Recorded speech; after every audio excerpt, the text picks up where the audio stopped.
Point of view lang, no? Kasi maraming mga ano ng Hinebra na nagagalit dito kay Coach Yeng. So, bakit ka magagalit kay Coach Yeng Guiao kung ang pinagtatanggol mo naman kapareho ni Coach Yeng Guiao? Kung pinagtatanggol mo si Al Francis Chua, na halos kapareho ni Yeng Guiao, it doesn't matter. It doesn't matter kung sino yung mas intimidating magmura. Diba? If you are both doing the same thing or the same evil, wala kayong karapatan na sitahin si Coach Yeng Guiao. At saka yung isasabihin nila na Coach Yeng is trying to protect his team and also with Al Francis Chua. Diba? So, mapapansin nyo, yung ibang independent teams ba confronted Al Francis Chua? Hindi. It's only Yeng Guiao that confronts Al Francis Chua directly.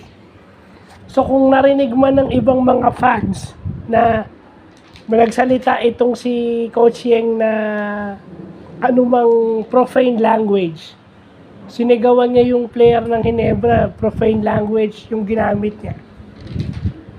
Samantalang si Al Francis Chua, ganun din. Nung tinamaan si RJ sa ilong. Okay, nung tinamaan si RJ sa ilong, si Ron J.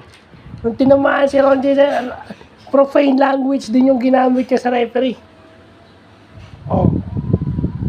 So I think wala kayong karapatan na magalit kay Coach Yeng kung ang pinagtatanggol nyo rin kasing ugali din naman ni Coach Yeng.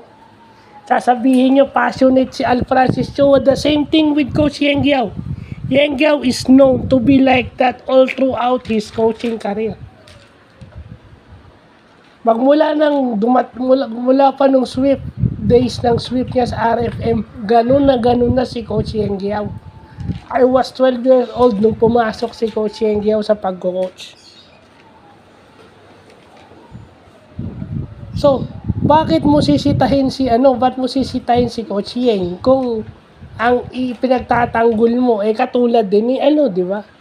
At saka makikita nyo bias kayo.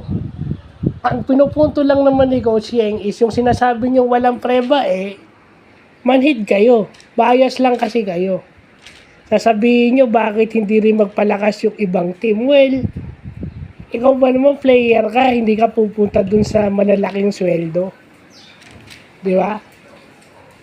Diba, kung ikaw player ka at alam mo namang magaling kang player, syempre mas pupunta ka dun sa mas good yung salary. Mas pupunta ka dun sa greener pasture. At saka alam mo na may ka mag-champion.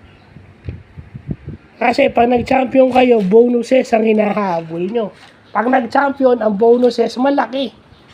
Yun ang habol mo. So yun lang naman ang pinupunto ni Coach Yeng. Kaso lang kasi may mga ibang fans na die hard, no? The same thing din itong mga fan ng Rain or Shine, di ba? Masyado rin kayong kita nyo nga si Brownlee tinatamaan Hindi nga nagrereklamo. At saka, kita nyo yung hindi sa pinagtatanggol ko yung Hinebra. Tingnan nyo yung mga si Scotty, even si Ron J, at saka si Justin, yung mga tinatamaan, wala sila sinabi na referee. Kasi, they know.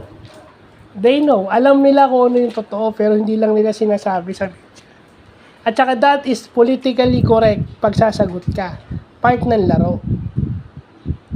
So, yun lang naman ang pinupunto ni Coach Yeng. Tama naman siya dun sa ito nga, di ba? Naawa lang kasi ako rito kasi nagagalit kayo kay Coach Yeng. Trabaho ng coach yun. Trabaho ng coach na magreklamo sa referee. Sigawan yung mga referee. Kaya nga lagi ko sinasabi sa NBA ba, yung mga NBA executive. Nakita nyo bang si Rob Pelinka? Pag tinatamaan si Lebron, nagreklamo si Rob Pelinka, hindi. Si Lebron yung nagagalit sa referee, but never Rob Pelinka. Team executive yun. So, kung pagtatanggol nyo yung isa, siguraduhin nyo munang, kung match lang sila ng ugali, so dapat wala kayong masasabi dahil may bias kayo. Compassionate si Coach Yeng, at compassionate si Al Francis Chua, ganun din si Coach Yeng. Ang hirap kasi dito sa mga fans ng Hinebra, masyadong, sinasabi nyo, nagko-comment kayo sa mga politics dito sa Pilipinas, ayaw nyo, wala na kayong katiwa-tiwala sa choosing ng mga Pinoy. Ano yung pinapanigan mo? 'Di ba? Pag pinag-uusapan yung favorite team mo, tinatablang ka, posibleng wala tayong biases. So pag tinamaan yung bias nyo, doon kayo siyempre papabor sa bias nyo. So, yun lang po.